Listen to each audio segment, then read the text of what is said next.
안녕하세요. 오늘도 찾아주셔서 감사합니다. 오늘은 인천광역시 미추홀구에 거주 중인 백금효 할머니가 보내주신 사연입니다. 무슨 일이 있었는지 제보된 사연 바로 읽어드리겠습니다. 안녕하세요. 저는 두 딸을 둔 엄마이자 60대 후반의 평범한 여성입니다. 오늘 여러분께 소개하고 싶은 건 제 인생에서 잊기 힘든 악연에 대한 이야기입니다. 그 인연은 마치 거머리처럼 끈질기게 제 삶에 얽혀 있었고, 최근에 다시 그 사람을 만나게 되면서 그 기억이 다시 떠올랐어요. 정말 기가 막힌 사연이니 한번 들어봐 주셨으면 좋겠습니다. 저는 한때 동네에서 자랑할 만한 집안의 외동딸로 자랐고, 부족한 것 없이 유복한 환경에서 자란 아이 중 하나였습니다. 여러분도 어린 시절을 떠올리면 특별한 사건이 아닌 이상 대부분 기억이 희미하잖아요? 저 역시 국민학교 3학년까지는 평범한 기억만 남아 있었습니다. 그런데 그 시절에 만난 한 인연 덕분에 제 어린 시절의 기억은 완전히 특별한 것으로 바뀌게 되었죠.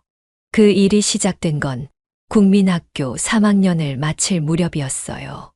원래 저희 집에서 일하시던 도우미 아줌마가 개인 사정으로 일을 그만두시고 새로운 아줌마가 오게 되었습니다. 그때 그 아줌마가 제 또래로 보이는 아들을 데리고 왔는데 그 모습이 제 호기심을 자극했어요. 외동딸로 자라서 은근히 외로웠던 제게 그 아줌마의 아들은 새로운 친구가 될 가능성으로 다가왔죠. 그리고 제 예상은 맞았습니다. 우리는 곧바로 친해졌고 저는 새로운 친구가 생긴 것에 들떠 있었습니다. 며칠 후 저는 생각지도 못한 놀라운 소식을 듣게 되었어요. 학교를 마치고 집에 돌아오니 엄마와 도우미 아줌마가 저희 집 방 한 칸을 정리하고 있었어요. 제가 엄마, 뭐해요? 라고 묻자 엄마가 이 방은 이제 너 들어오지 마.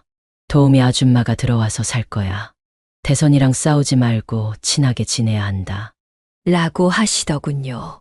알고 보니 그 도우미 아줌마는 남편을 잃고 아들 대선이를 데리고 어렵게 일자리를 구하셨는데 우리 엄마가 그 사정을 듣고 숙식까지 제공하기로 했던 거예요. 그때 제게 중요한 건 대선이가 저와 한 집에서 살게 되었다는 사실이었어요. 대선이와 저는 학교도 같이 다니고 집에서도 함께 지내면서 짧은 시간 안에 엄청나게 친해졌습니다. 당시 저는 친구들과 어울려 노는 걸 무척 좋아했기 때문에 학교에서도 집에서도 대선이와 계속 놀 수 있다는 사실이 정말 기뻤어요. 그렇지만 사실 학교에서 이미 친한 단짝 친구가 따로 있었어요. 그 친구는 가난한 농부의 딸이었는데 항상 저를 부러워하며 금요야, 넌 참 좋겠다. 너희 집은 잘 살아서 도시락도 푸짐하고. 라며 입버릇처럼 말하곤 했죠.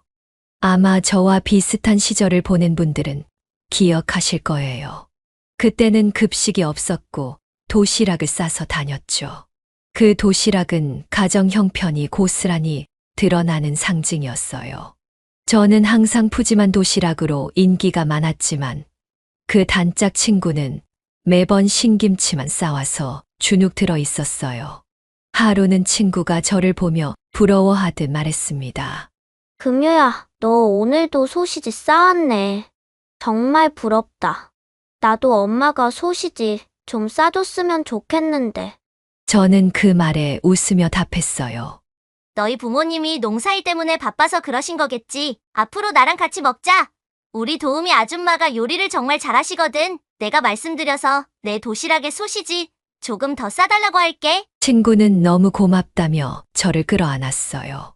정말? 넌 진짜 내 가장 친한 친구야. 그만큼 저는 친구를 소중하게 생각했고 그 친구와 대선이는 자연스럽게 저를 통해 서로 알게 되었습니다. 대선이와 제 단짝 친구가 제 연결고리로 서로 가까워지는 것을 보면서 저는 그 두 사람이 제 삶의 중요한 존재가 될 것이라고 생각했죠. 우리 셋은 정말 친한 친구로 주위 친구들이 우리를 삼총사라고 부를 정도로 늘 함께 어울렸어요. 그 시절만큼은 우리가 이렇게 쭉 둘도 없는 친구로 남을 거라 믿었죠.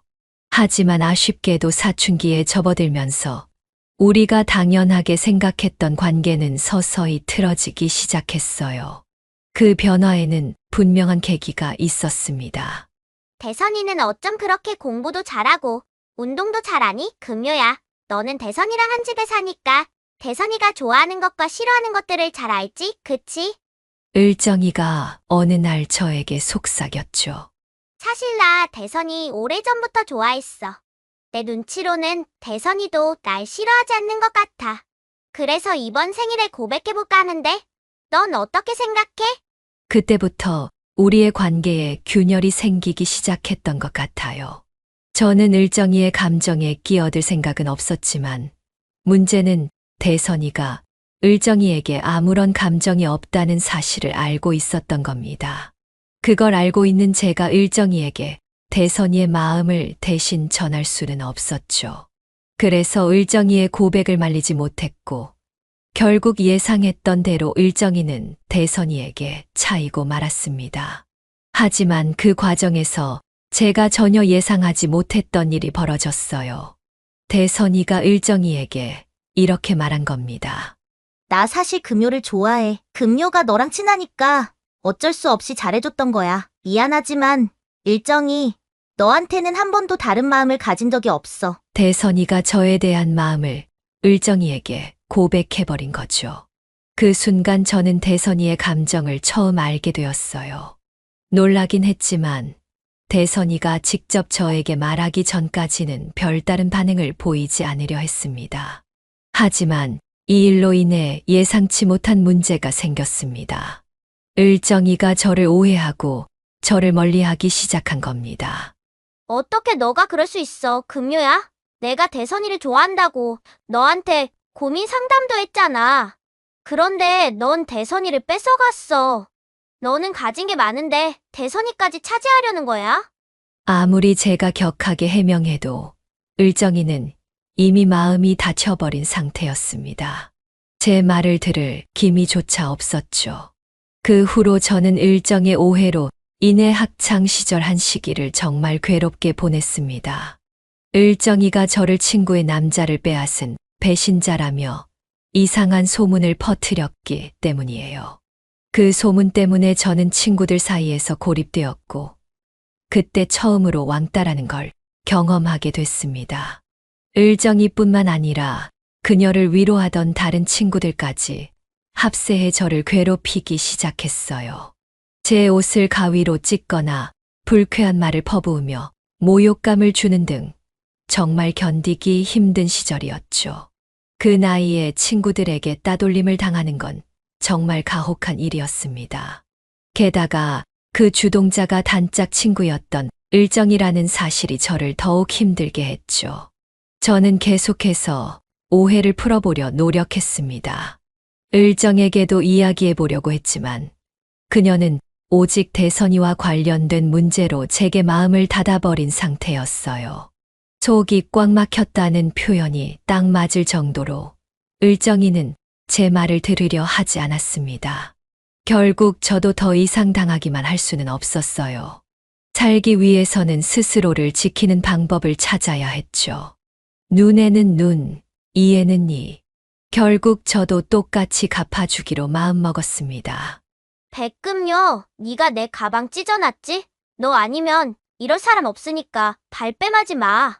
네가 내 물건 망가뜨리는 걸 보니까 내가 당하는 기분이 어떤지 모를 것 같아서 나도 해본 거야. 그리고 너 지금 이럴 때가 아닐 텐데 대선이가 너 이렇게 못된 애인 거 다 알았어. 내가 네가 한 짓 다 대선이한테 말하고 보여줬거든. 사실이었죠.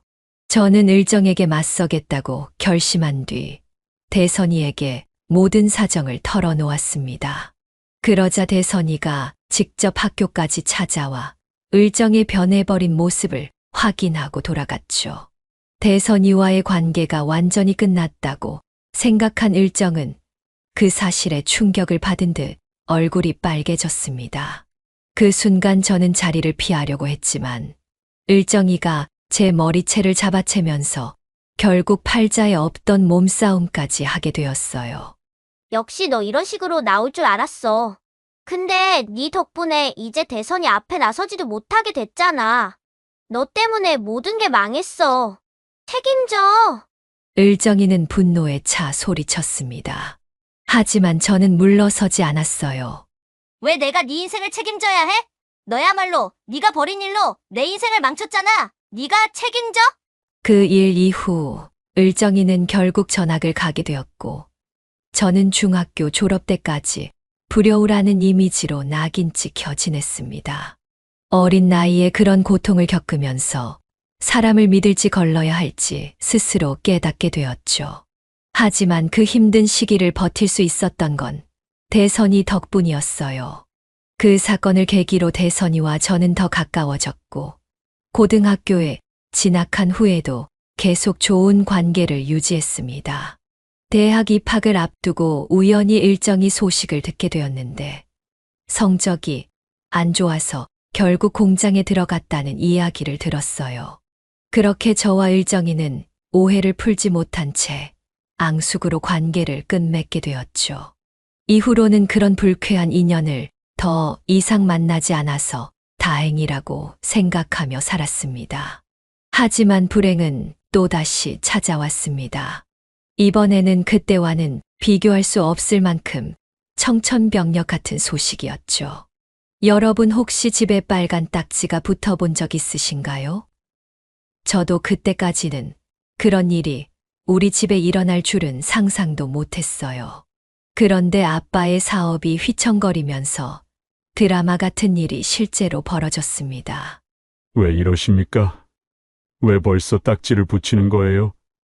제가 어떻게든 해결할 테니까 조금만 더 시간을 주세요. 아빠는 법원 직원에게 매달리며 사정했지만 그 직원들도 법원에서 시키는 대로 할 뿐이었죠. 그때 저는 아빠를 진정시키면서도 마음이 너무 혼란스러웠고 상황이 좋지 않다는 걸 절감했습니다. 우리 가족 모두가 이 상황을 받아들일 수밖에 없었고 당장 해결할 방법이 없다는 것도 잘 알고 있었죠. 결국 아빠는 무너져 울면서 주저앉고 말았습니다. 부도라는 게 얼마나 무서운 일인지 그때 실감했어요. 우리가 살던 큰 집을 잃고 우리는 한순간에 단칸방으로 몰리게 되었습니다. 절망이란 말로는 다 표현할 수 없을 정도로 힘든 시기였죠. 하지만 그 어려운 시기를 겪으면서 저는 아빠가 얼마나 용감하고 위대한 사람인지 깨달았습니다. 사업이 망한 지 이틀 만에 아빠는 가족을 먹여 살려야 한다는 일념 하나로 화물차 일을 구해서 출근하기 시작하셨습니다. 빚을 갚고 가족을 지키기 위해 힘든 일을 마다하지 않는 아빠를 보며 저는 아빠를 더 이상 존경하지 않을 수 없었죠. 그래서 저도 불평불만은 뒤로 하고 제 할 일에만 집중하려 했어요. 하루빨리 좋은 날이 오길 바라며 힘차게 살아가려고 마음먹었죠. 그런데 참 하늘도 무심하더군요. 아무리 사람이 노력해도 하늘이 정한 운명은 바꿀 수 없다는 걸 그때 깨달았어요. 제가 이제 본격적으로 아빠의 고생에 보탬이 되겠다고 마음먹었을 때 하필 아빠가 졸음운전으로 세상을 떠나고 말았거든요. 엄마와 저는 안치실에서 곤히 잠들어 있는 아빠의 모습을 보고 세상이 무너져 내리는 것 같았습니다. 엄마는 아빠를 붙들고 통곡하며 말했죠. 여보, 이렇게 가버리면 나랑 우리 딸은 어떻게 살라고. 내가 잘못했어. 더 잘할게. 그러니까 제발 눈 좀 떠봐. 이렇게 가면 안 돼. 여보. 엄마의 울부짖는 소리를 들으며 저도 목이 메어 말을 할 수가 없었습니다. 고생만 하다 간 아빠가 너무 불쌍하기도 했고 편안하게 누워있는 그 모습이 차마 더 이상 눈 뜰 수 없는 현실이라 너무 죄송스러웠어요. 그래서 눈물이 멈추질 않았습니다.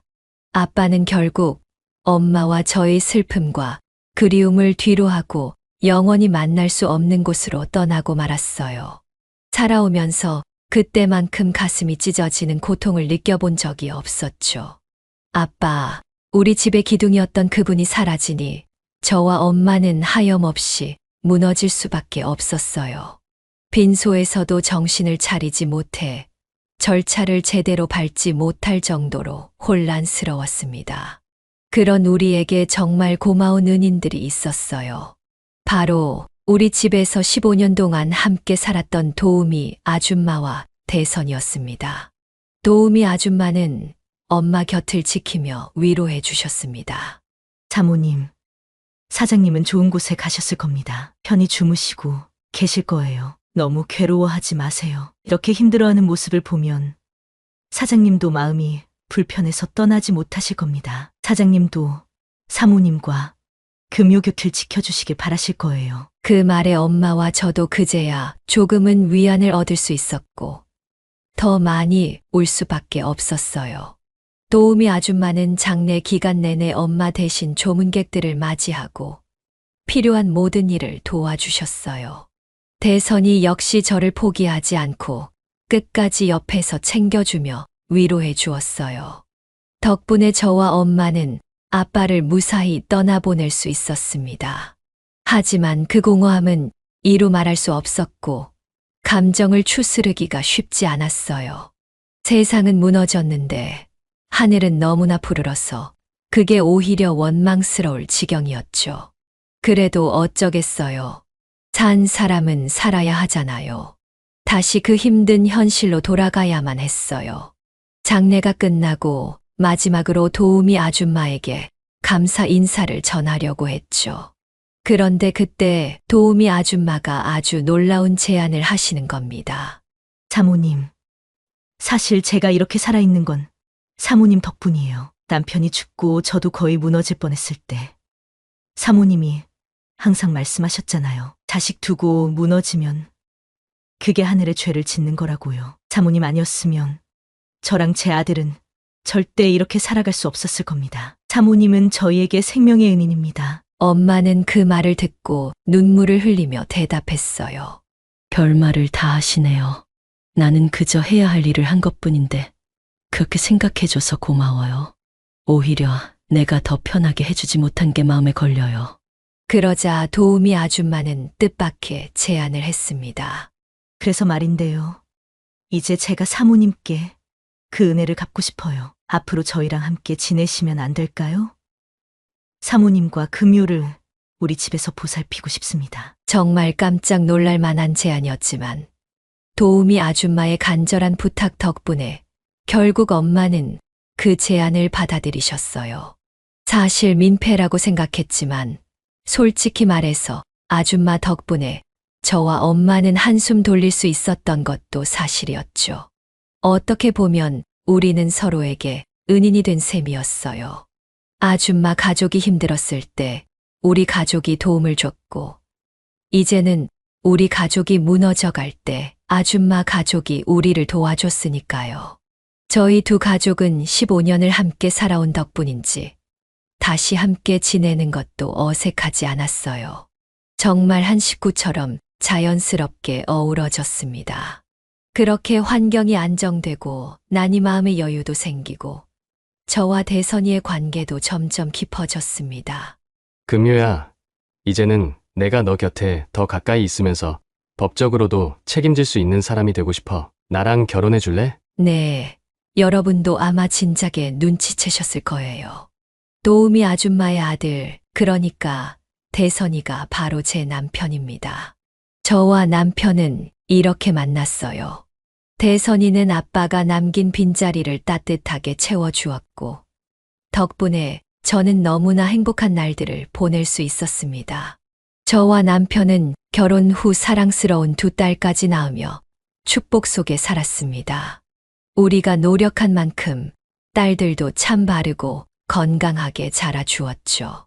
자식을 키우면서 부모님이 어떤 마음으로 저를 키우셨는지 새삼 깨닫게 되더라고요. 특히 큰딸이 결혼할 남자가 생겼다며 이야기했을 때는 마음이 많이 싱숭생숭했어요. 사위를 처음 만났을 때 그간의 세월이 한순간에 주마등처럼 스쳐 지나가더군요. 인상이 참 좋네요. 우리 윤경이랑 어떻게 만나게 됐나요? 사위는 진중하게 대답했어요. 윤경이가 저보다 훨씬 능력 있는 사람인 건 맞지만 저도 윤경이에게 걸맞는 책임감 있는 남편이 될 자신이 있습니다. 사위는 말에 진정성이 묻어났고 신뢰가 느껴졌어요. 비록 직급은 낮은 7급 공무원이었지만 우리 딸보다 나이가 어리니 그 정도 차이는 이해할 수 있었습니다. 그래서 저는 딸을 향한 그의 진심이 어느 정도인지만 주의 깊게 살펴봤습니다. 그리고 그 진심은 충분히 제 마음에 들었어요. 남편도 같은 마음이었던 것 같았죠. 사돈 쪽에서도 결혼에 반대하는 기색은 전혀 없었고 애들 결혼은 상견례까지 무난하게 진행되었습니다. 상견례 전날 밤이 되자 왠지 잠이 잘 오지 않더군요. 자식을 보내는 부모의 마음이란 다 그런 걸까요? 자정이 지나도록 뒤척이다가 결국 저는 큰딸의 방을 찾아가 보았습니다. 큰딸도 저처럼 잠을 이루지 못하고 있더군요. 내일 중요한 날인데 왜 안 자고 있니? 피곤할 텐데. 제가 걱정스러운 마음으로 물었죠. 그러자 딸이 긴장한 듯 미소 지으며 말했습니다. 엄마도 긴장돼? 나도 좀 그래. 그럼 긴장되지. 너 어제 사돈네 집에 다녀왔다며? 사돈 어른들은 어떠셔? 실수하지 않게 얘기 좀 해줘. 시어머니 될 분은 이 서방처럼 마음이 넓으신가? 딸은 잠시 생각하더니 대답했어요. 성모 성격도 외모도 아버님을 많이 닮았어. 어머님은 집안에서 실세 같은 느낌이야. 성격이 좀 강하신 것 같더라. 그렇지만 나도 몇 번밖에 뵌 적이 없으니까 잘은 모르겠어. 그래도 며느리로서 열심히 잘해볼 생각이야. 저는 딸에게 웃으며 말했죠. 그렇지. 네가 부끄럽다고 피하거나 내빼면 어른들 눈에 좋게 보일 수가 없어. 조금 어렵더라도 먼저 다가가고 살갑게 대하면 좋아하실 거야. 시어머니들은 서툴러도 적극적인 며느리를 좋아하시니까 너무 걱정하지 말고. 그렇게 딸과 두어 시간 동안 이런저런 얘기를 나눴습니다. 사실 우리 큰딸은 아주 똑똑하고 현명해서 알아서 잘할 걸 알지만 제가 괜히 긴장해서 이런저런 잔소리를 하게 됐죠. 딸도 저를 이해해 주는지 담담하게 제 말을 들어주었어요. 드디어 대망의 날이 밝았습니다. 사실 저는 결혼 전에 남편과 이미 한 집에 살았기 때문에 상견례가 필요 없었어요. 그래서 이번이 제 인생 첫 상견례이자 부모로서 참석하는 자리라 더 신경이 쓰였습니다. 일찍 일어나 백화점에 가서 새 옷도 사고 미용실에서 머리까지 손보며 만반의 준비를 했죠. 상견례 장소로 가는 길에도 실수하지 않기 위해 계속 스스로를 점검했습니다. 드디어 약속된 장소에 도착했을 때 마음을 다잡고 예약된 방의 문을 열었어요. 그런데 그 순간 제 다리에서 힘이 풀리면서 그대로 주저앉고 말았습니다. 문을 열자마자 방 안에 앉아있던 안사돈과 눈이 딱 마주쳤습니다. 그리고 안사돈 역시 저를 보고 비명을 질렀습니다. 그 순간 저는 너무 놀라 말을 더듬으며 숨만 쉬었죠. 어떻게 이런 일이 있을 수 있을까요? 저는 그 얼굴을 결코 잊을 수 없었어요. 바로 한때 가장 친한 친구였고 나중에는 악연이 되어버린 그 사람 을정이었습니다. 이게 누구야? 금요랑 대선이 아니니? 너희들 결혼했다는 얘기는 들었는데 이렇게 만나게 될 줄은 몰랐다. 나 기억나지? 을정이야. 을정이는 놀란 기색을 감추지 못한 채 자리에서 벌떡 일어나 저에게 다가왔습니다. 남편이 저를 부축해 일으켜 세우는 사이 을정이는 너무나 살갑게 인사를 건넸습니다. 마치 오랜만에 반가운 친구를 만난 것처럼 행동했어요. 순간적으로 저도 혼란스러웠죠. 우리가 정말 다시 화해한 사이인 것처럼 느껴질 뻔했으니까요. 하지만 을정이의 얼굴을 보는 순간 오랜 시간 묻어두었던 과거의 상처들이 한꺼번에 떠오르기 시작했습니다. 그녀는 전혀 변하지 않았더군요. 그때 그 표독스러운 표정 그대로였어요. 과거의 그 악연이 하필이면 이렇게 기쁜 자리에서 다시 마주하게 될 줄이야. 정말 믿기지 않는 상황이었죠. 이제야 알 것 같았어요. 제가 하늘에 무슨 잘못이라도 했나 싶었습니다. 아빠가 돌아가신 후 처음으로 세상이 또 한 번 무너져 내리는 기분이 들었습니다. 이 기쁜 날에 딸의 결혼식이라는 중요한 자리에서 왜 하필 을정이와 마주치게 되었는지 이해할 수가 없었어요. 엄마, 왜 그래? 어디 아프셔? 딸이 깜짝 놀라 다가왔고 사위도 걱정스러운 표정으로 말했습니다. 장모님, 괜찮으세요? 병원에 가셔야 하는 거 아니에요? 저는 갑작스러운 충격에 주저앉았고 딸과 사위는 제 모습을 보고 크게 놀란 눈치였습니다. 딸은 물론이고 남편도 저만큼이나 당황한 것 같았어요. 을정이가 건네는 인사를 제대로 받지도 못하고 눈조차 마주치지 못한 채 머리가 멍해졌어요. 너무 많이 놀랐지만 그렇다고 아이들의 중요한 자리를 망칠 순 없었죠. 일단 을정이를 애써 외면한 채 남편과 함께 자리에 앉았습니다. 그 이후로는 머릿속이 새하얘지고 어떻게 해야 할지 정말 감이 잡히지 않았습니다. 솔직히 안사돈 자리에 을정이가 앉아 있는 걸 확인하자마자 이 결혼을 그만두고 싶다는 생각밖에 들지 않았어요. 하지만 사위와 큰딸의 얼굴에 불안한 표정이 스쳐 지나가는 걸 보고 나니 차마 그 자리를 박차고 나갈 수는 없겠더군요. 그럼에도 불구하고 상견례는 점점 불편한 방향으로 흘러갔습니다. 마치 시간이 거슬러 올라가서 을정이의 그 과거의 행동이 지금까지 이어진 것만 같았죠. 그녀는 여전히 예전 그대로였습니다. 야, 아무리 친구였다고 해도 사돈끼리니까 서로 높여야겠지? 우리 때문에 애들 결혼 망치면 안 되잖아. 뭐, 우리가 좀 껄끄럽긴 했지만 애들이 무슨 죄가 있겠어? 내가 너그러이 넘어가 줄게. 을정이의 말투에서 여전히 남아있는 그 앙심을 느낄 수 있었어요. 그 태도의 과거의 상처가 다시 떠오르며 저도 모르게 트라우마가 재발하는 기분이 들었죠. 을정이의 싱글벙글한 얼굴을 마주하자 속이 울렁거리고 자리에 집중할 수가 없었습니다. 그 기쁜 자리가 되어야 할 상견례는 그렇게 모든 가족들이 눈치를 보며 앉아있는 불편한 분위기로 변해버렸습니다. 그런 분위기 속에서 유독 큰딸과 사위가 분위기를 풀어보려고 애썼어요. 저와 남편도 딸을 생각해서 과거에 얽매이지 않으려 애썼지만 역시나 을정이는 가만히 있을 위인이 아니었죠. 아니, 바깥 사돈네는 이제 도우미 집안이 아닌 거예요? 옛날에 도우미 했었잖아. 그때 도시락 참 맛있었는데. 순간 모든 대화가 멈추고 공기가 얼어붙는 듯 했습니다. 그 말은 저와 남편을 완전히 당황하게 만들었죠. 사실 도우미 이야기는 저희 두 딸에게도 한 번도 꺼낸 적 없었어요. 말할 기회가 마땅치 않아서 미루다가 결국 잊혀진 일이었죠. 그런데 그걸 을정이가 예고도 없이 발설해 버린 겁니다. 저희가 당황한 것처럼 두 딸도 충격을 받은 듯 했어요. 그때부터 화가 점점 치밀어 오르더군요. 웬만하면 애들을 위해 상견례를 무사히 넘기려고 했는데 을정이가 선을 넘으니 참을 수가 없었습니다. 족발집을 차렸다면서요?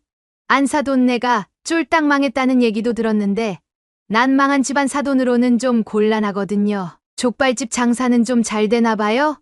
뭐 망한 집안처럼 보이진 않고 좀 잘 살고 계신가 보네요. 저는 더 이상 참을 수 없었어요. 뭐라고요? 지금 그거 저 들으라고 하시는 소리예요? 더 이상 참을 수가 없네요. 그 순간 모든 자리가 멈춘 것 같았어요. 참으려고 했던 감정이 터져 나오는 걸 막을 수 없었죠. 참나, 우리 집안이 망했다고요? 웃기는 소리 마세요. 좀. 급이 맞아야지. 우린 지금 건어물 가게 하고 있는데 장사가 너무 잘 돼서 일손이 부족할 지경이야. 그리고 그거 다 우리 아들한테 갈 재산이니까 사돈댁 따님은 복 받은 줄 아세요. 우리 아들이 나이도 더 어린데 공무원이라 아주 번듯한 1등 신랑감이라고. 여러분은 자식들의 결혼 상견례 자리에서 이런 앙숙을 만난다면 어떠셨을까요? 어느 누가 이런 무례함을 참을 수 있을까요?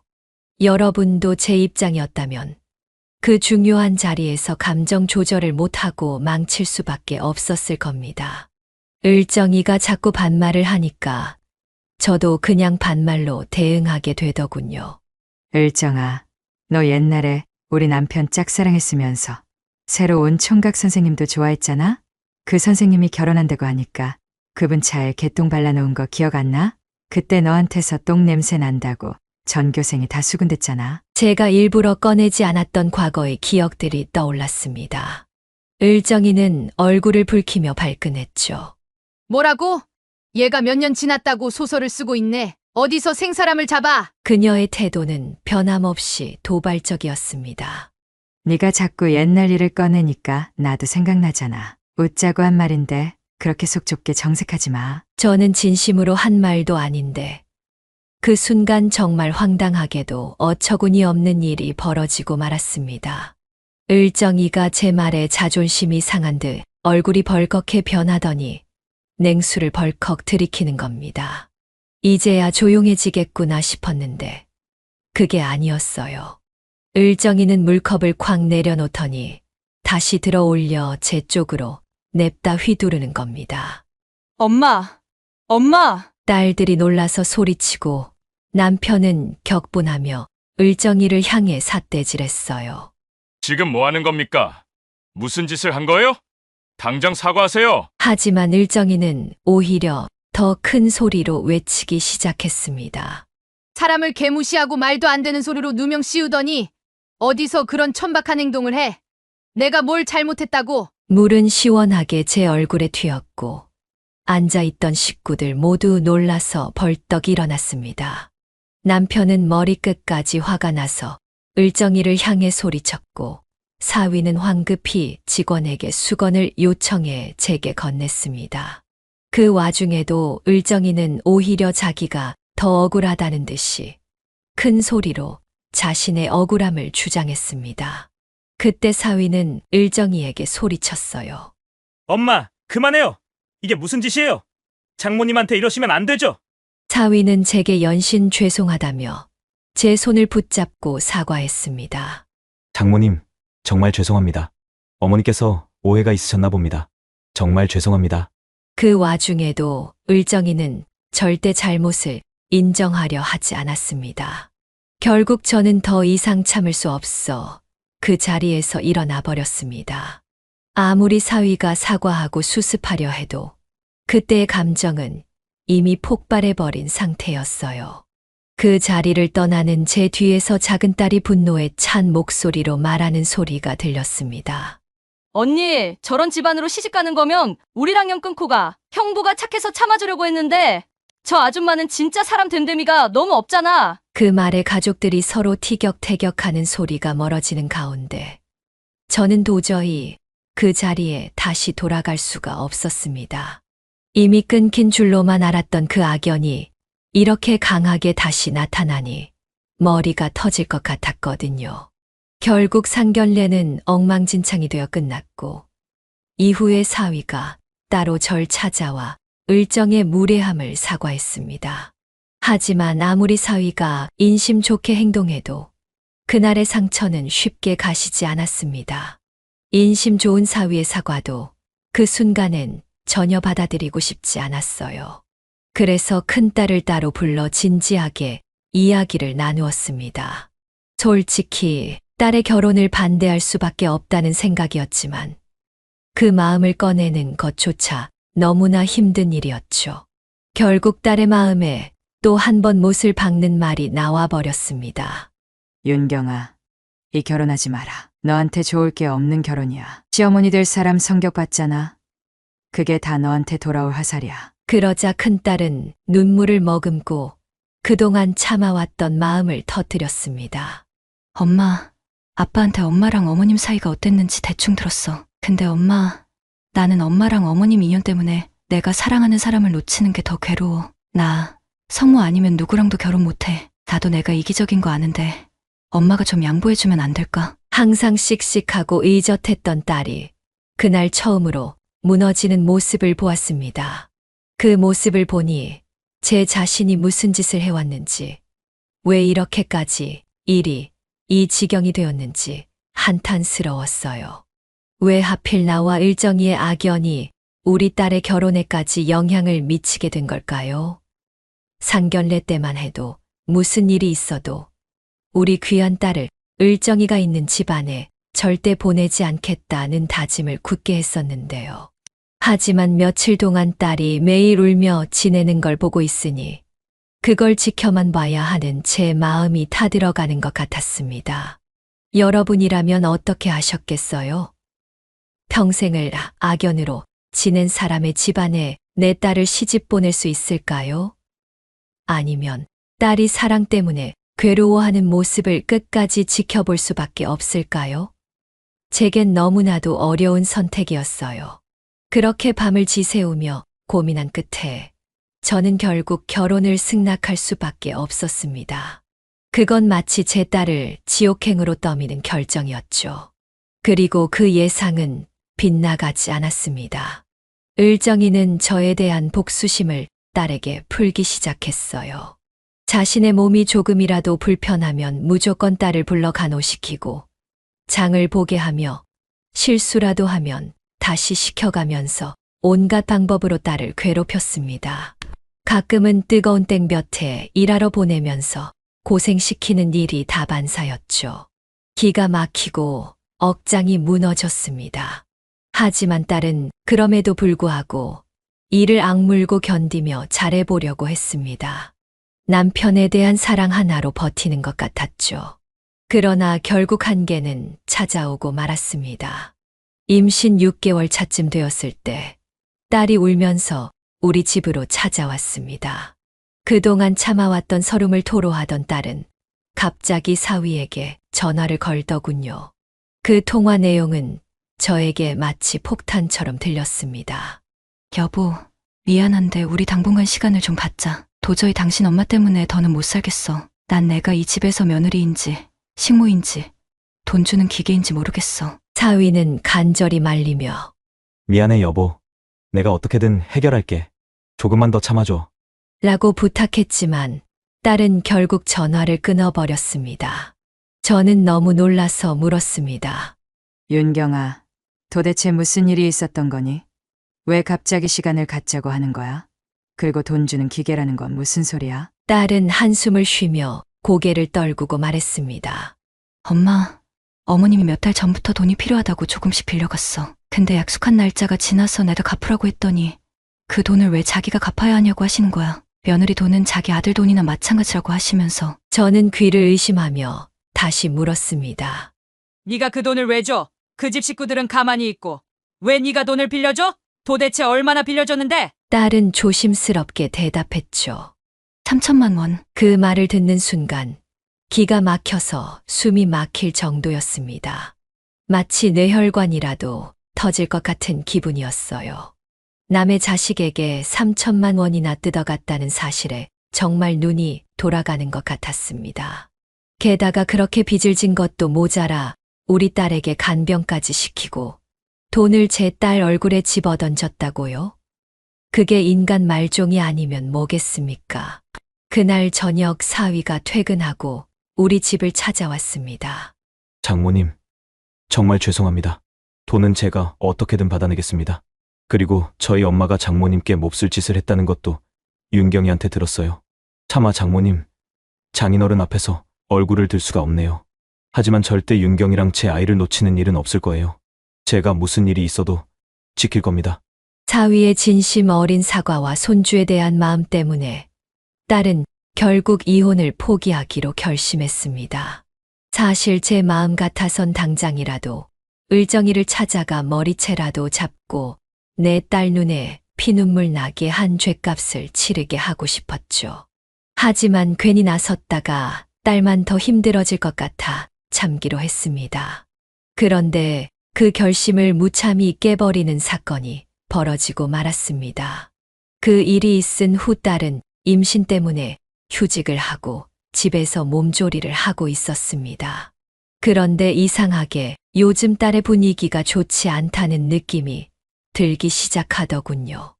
딸과 통화를 할 때는 웃으며 잘 얘기했지만 그 속에서 자꾸만 기운 없는 딸의 상태가 느껴졌습니다.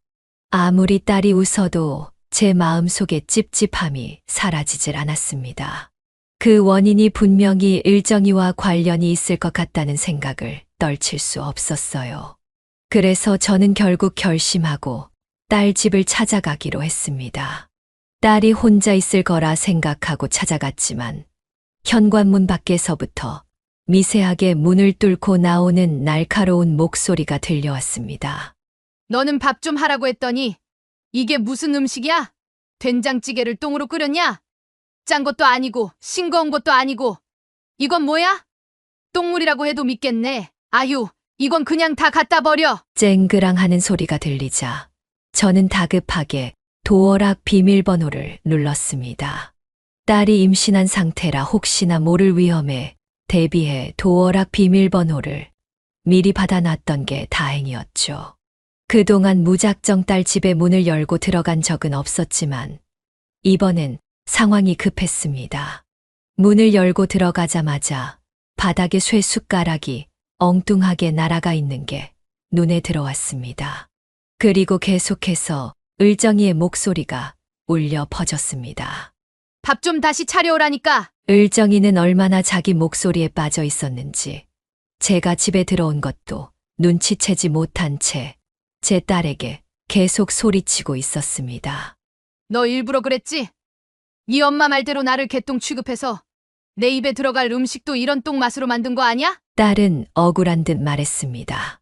그게 무슨 말씀이세요? 왜 또 엄마 얘기가 나오는 거예요? 을정이는 비웃듯이 말했죠. 네가 네 엄마랑 똑같이 하니까 이러는 거지. 네 엄마가 날 어떻게 몰아붙였는지 모르겠지만 지금은 내가 네 시어머니야. 어릴 때 네 엄마가 갑이었을지 몰라도 지금은 내가 갑이야. 네가 내 며느리로 들어온 이상 나한테 복종해야 해. 딸은 더 이상 참지 못하고 따졌습니다. 해도 너무하세요. 복종이요. 지금이 어느 시대인데 그런 말을 하세요? 우리 엄마는 결혼을 반대하셨을 뿐이지 어머님 욕 한 번도 안 하셨어요. 그런데 왜 어머님은 혼자서만 저를 이렇게 몰아세우세요? 을정이는 한층 더 목소리를 높이며 대꾸했습니다. 지 엄마라고 편드는 거냐? 그래봤자 너한테 좋을 거 하나 없어. 넌 이제 우리 집안 사람이야. 내 발밑에 들어온 이상 나한테 엎드려 절하고 내가 시키는 대로 해야 해. 그걸 알고 결혼한 거 아니야? 상견례 때 그 난리를 치고도 결국 네가 이 결혼을 했잖아. 그 말을 듣자 딸은 고개를 떨구며 차분하게 말했습니다. 네, 맞아요. 제가 제 발로 들어간 지옥이죠. 그때만 해도 어머님 상태가 이렇게까지 심각한 줄은 몰랐거든요. 만약 어머님이 지금처럼 심각한 상태였다는 걸 알았으면 저는 결혼하지도 않았을 거예요. 그 말을 듣고 을정이는 분노에 차서 외쳤습니다. 뭐야? 너 지금 내가 정신병이라도 있다는 거야? 딸은 한숨을 쉬며 담담하게 대답했습니다. 솔직히 말해서 어머님이 이러시는 건 자격지심에서 비롯된 것 같아요. 정작 우리 엄마한테는 아무 말도 못하면서 제가 엄마 딸이라는 이유로 저를 괴롭히시는 거잖아요. 제가 엄마 딸이라는 이유로 며느리로 인정 못하시겠다면 저도 어머님을 시어머니로 인정하지 않으면 되니까요. 그 순간 딸이 너무 당당하고 야무지게 말하는 걸 보고 저는 속으로 기특하면서도 놀라웠습니다. 사실 제 속엔 화가 치밀어 올랐지만 딸이 혼자서 이 상황을 잘 이겨내고 있다는 걸 확인하니 일단은 지켜보기로 했습니다. 딸의 말에 을정이는 잠시 말을 잇지 못하다가 갑자기 자리에서 벌떡 일어나 딸에게 다가갔습니다. 그 순간 저는 긴장해서 몸이 굳었어요. 무슨 일이 일어날지 예측도 못했지만 딸에게 해코지를 할까봐 두려웠죠. 그리고는 예상대로 을정이가 딸의 머리채를 움켜쥐려는 순간이었습니다. 그때서야 저는 더 이상 참을 수 없었습니다. 급하게 신발을 벗고 달려 들어가며 외쳤습니다. 뭐 하는 짓이야? 제 목소리에 놀란 을정이는 그제야 저를 돌아보았습니다. 분노가 끓어오른 저는 앞뒤 가릴 것도 없이 손에 잡히는 대로 물건을 쥐었는데 그게 하필이면 밥주걱이었습니다. 저는 그걸로 을정이의 팔을 냅다 후려쳤습니다. 그리고 힘껏 밀어버렸죠. 을정이는 키는 작고 덩치만 커서 조금만 밀면 금방 중심을 잃는 타입이었어요. 제가 밀자마자 중심을 잃고 비틀거리더니 그녀는 분노에 차서 소리쳤습니다. 백금요, 너 이거 후회하게 될 거야. 안 사둔 자리 잘못 건드리면 얼마나 무서운지 몰라? 네가 먼저 내 딸 건드렸잖아. 쌍방이야. 여우 같은 년, 네 딸이 불행한 건 다 네 탓이니까 똑똑히 알아둬. 저는 차분하게 대꾸했습니다. 네가 내 딸을 괴롭히면 나도 네 아들을 가만두지 않을 거야. 네가 평생 나한테 자격지심에 시달리며 살아왔다는 걸 모르진 않아. 하지만 이제 내가 더 강하게 나가면 네가 무슨 수로 버틸 수 있을까? 네 인생을 내가 완전히 짓밟아버릴 수 있어. 제가 정신을 놓고 을정을 몰아붙이자 얼마 지나지 않아 그녀는 혼자 비틀거리며 바닥에 넘어졌습니다. 꼴사납게 짧은 팔다리를 휘저으며 아프다고 소리치는 모습은 제가 본 을정이 중 가장 남사스러운 장면이었습니다. 며느리 앞에서 자존심을 구기며 울기까지 하더니 결국 눈물을 보이며 도망쳐버렸죠. 떠나면서도 가만두지 않겠다 라는 말은 빼놓지 않더군요. 폭풍이 지나가고 나서야 저는 딸이 괜찮은지 확인할 수 있었습니다. 혹시 손주에게 이상이 생긴 건 아닌지 걱정돼서 딸의 배를 조심스레 만져보았습니다. 시어머니가 배는 안 건드렸어. 괜찮아. 딸은 그렇게 말했지만 저는 안심이 되지 않아서 결국 딸을 데리고 병원에 가기로 했습니다. 엄마, 고마워. 나 사실 혼자서 너무 무서웠어. 딸이 눈물을 참으며 말했지만 저는 더 이상 참을 수 없었습니다. 택시를 타고 병원으로 가는 동안 딸은 참으로 서럽게 눈물을 흘렸고 그 모습을 보며 제 마음은 찢어지는 듯 아팠습니다. 윤경아, 다시는 그런 일이 있으면 엄마한테 바로 말해. 내가 그 여자의 입을 확 막아줄 테니까. 저는 딸을 달래며 병원으로 향했습니다.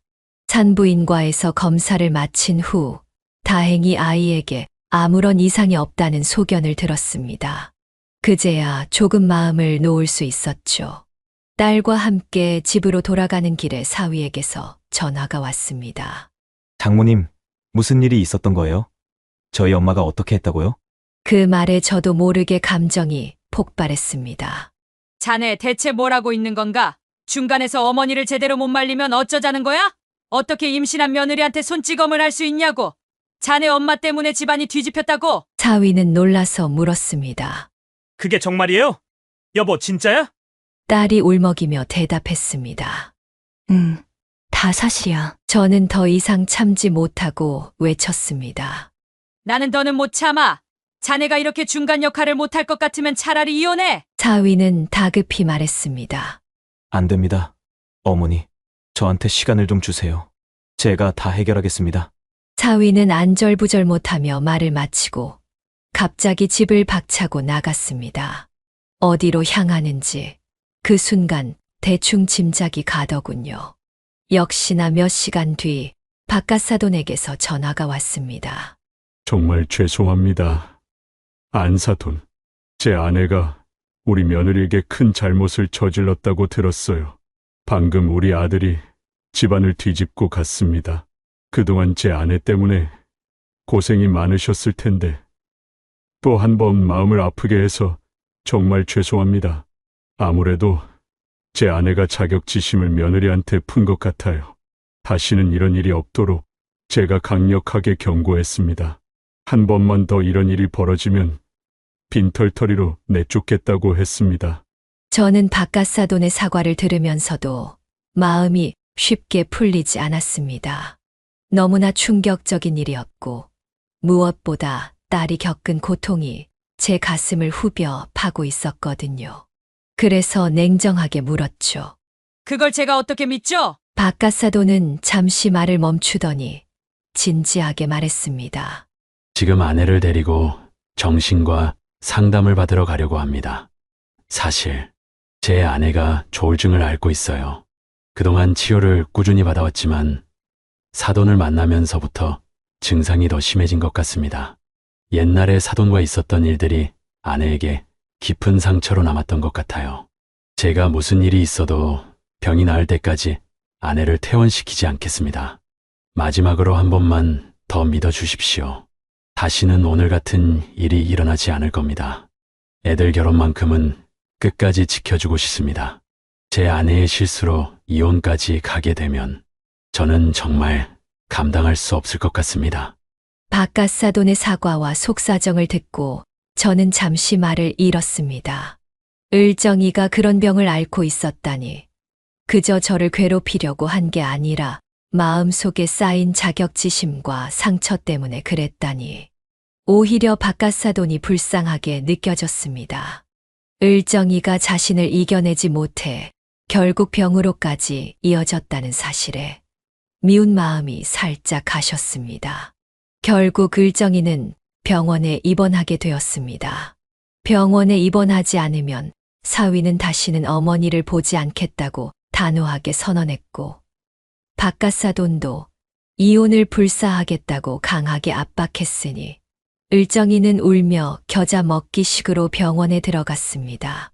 몇 달 동안 병원에 머물면서 치료를 받았고, 그동안 저희 딸과 사위는 그럭저럭 평온한 나날을 보냈습니다. 시간은 흘러 마침내 딸이 출산을 했습니다. 얼마나 예쁘고 사랑스러운 손주인지 처음 아기를 안았을 때의 그 감동은 이루 말할 수 없었어요. 딸이 얼마나 대견스러운지 임신 내내 그토록 힘들게 버티면서도 결국 잘 이겨내준 딸이 정말 자랑스러웠습니다. 저는 그동안 딸의 집에서 육아를 도우며 반찬도 해주고 밥도 차려주며 손주와 딸 곁에서 시간을 보냈습니다. 딸과 손주가 함께 있는 모습을 보니 모든 고생이 씻겨 내려가는 듯한 기분이 들었습니다. 그러던 어느 날 병원에 입원해 있던 을정이에게서 전화가 왔습니다. 꼭 5개월 만에 전화였어요. 병원에서 치료를 받는 동안 전혀 연락이 없었기에 잊혀진 줄 알았던 그 이름이 다시 떠오르니 마음이 복잡해졌습니다. 그러더니 갑자기 을정이가 제게 사과를 하기 시작했습니다. 금유야, 진심으로 사과하고 싶어서 전화했어. 정말 미안해. 내가 한 번도 널 이겨본 적이 없어서 널 이기고 싶은 마음에 그랬던 것 같아. 이제 더 이상 싸우지 말고 가족들을 위해서라도 좋은 관계를 유지하고 싶어. 내 자격지심 때문에 더 이상 분란을 일으키지 않을게. 제발 믿어줘. 을정이의 목소리를 들으니 사과가 가식처럼 느껴지진 않았습니다. 이제야 본인이 저지른 일들에 대해 벌을 제대로 받고 있는 것 같더군요. 병원에서 그녀의 죄를 잊지 않도록 계속해서 스스로를 되돌아보게 만드는 것 같았습니다. 그날 을정이의 사과를 들으면서 길이 보이지 않던 우리의 악연이 드디어 끝이 보이는 것 같기도 했습니다. 저는 이유가 어찌 됐든 사과를 받아들이기로 했습니다. 더 이상 저도 싸우고 싶지 않았고 무엇보다 자식들을 위해서라도 평화를 찾아야 했으니까요. 그랬더니 을정이가 전화기 너머로 오열을 하더군요. 내 병이 이렇게까지 심각할 줄은 몰랐어. 그 말을 듣고 있자니 오히려 측은한 마음이 들었습니다. 그래서 그 이후 병원에서 을정이를 만나 밥을 먹으며 진지한 이야기를 나누게 됐습니다. 을정이는 살이 많이 빠져 있었고 어딘가 모르게 기운도 많이 없어 보였어요. 저는 그런 을정의 손을 잡고 말했습니다. 사돈, 우리 이제 나이가 60이 넘었어요. 저도 미안합니다. 그러니 남은 인생 잘 지내봐요. 손주들 보면서 같이 좋은 음식도 먹고 여행도 다니고 행복하게 살자고요. 우리 어릴 적엔 단짝이었던 때도 있었잖아요. 그 시절로 돌아가는 건 힘들겠지만 저는 사돈과 이 좋은 세상을 함께 나누고 싶어요. 제 바람이에요. 제가 그렇게 말하자 을정이는 감동을 받은 듯 하염없이 눈물을 흘렸습니다. 그날 이후 우리는 앞으로 서로를 이해하고 잘 지내기로 약속했습니다. 물론 제가 완전히 안심한 건 아니죠. 언제 다시 딸을 괴롭힐지 모르니까 여전히 눈을 크게 뜨고 지켜볼 겁니다. 하지만 다행히 지금까지는 손주도 잘 봐주고 딸과의 관계도 많이 나아진 것 같아서 안심하고 있습니다. 이제 딸과 사위의 사이가 크게 갈라지지 않는 한 우리는 계속해서 인연을 이어가야 할 겁니다. 그 인연이 더 이상 악연이 아닌 평화로운 가족의 일부로 자리 잡기를 바라고 있어요. 부디 이 생을 마치기 전에 악연의 마침표를 찍고 남은 날들은 손주와 함께 웃으며 보낼 수 있으면 좋겠어요. 긴 이야기를 들어주셔서 정말 감사합니다. 부디 저희 가족을 응원해 주시길 부탁드립니다. 여기까지가 백금효 할머니의 사연인데요. 여러분은 어떻게 들으셨나요? 구독자님들이 먼저 말씀드리기 전 제가 먼저 한 말씀 드려보겠습니다. 인생의 길은 때로 예상치 못한 방향으로 흘러가곤 합니다. 어릴 적의 악연이 지금은 새로운 시작의 기회로 변모하는 모습은 참으로 신비롭습니다. 안사돈과의 과거는 힘든 기억일 수 있지만 그 속에서도 사랑이 자라날 수 있는 가능성을 발견하신 것은 정말 대단한 일입니다. 사위가 착하고 좋은 사람이라는 점은 큰 축복입니다. 그와 함께하는 딸의 미래가 밝고 행복하기를 바라며 서로를 이해하고 존중하는 관계로 나아가길 기원합니다. 조울증을 겪고 있는 안사돈이 치료를 받으며 화해의 길을 걷고 있다는 소식에 마음이 놓입니다. 사랑은 치유의 힘을 가지고 있으니 서로의 아픔을 이해하고 함께 이겨내길 바랍니다. 할머니, 이제는 과거의 그림자를 뒤로하고 새로운 사랑의 이야기를 써 내려가실 시간입니다. 서로를 격려하고 지지하며 더욱 깊은 유대감을 만들어 가시길 바랍니다. 사랑의 힘으로 어려움을 이겨내고 행복한 날들이 가득하길 진심으로 기원합니다. 이 사연은 백금효 할머니가 보내주신 사연으로 사연자님의 입장에서 작성되어서 백금효 할머니님께 유리하게 작성되었을 수도 있습니다. 같이 댓글로 의견 나누어 보았으면 합니다. 백금효 할머니의 사연 영상이 주는 교훈이 유익하시다면 좋아요와 구독, 그리고 다른 지인에게 공유 부탁드리며 저는 그럼 다음 사연에서 뵙겠습니다.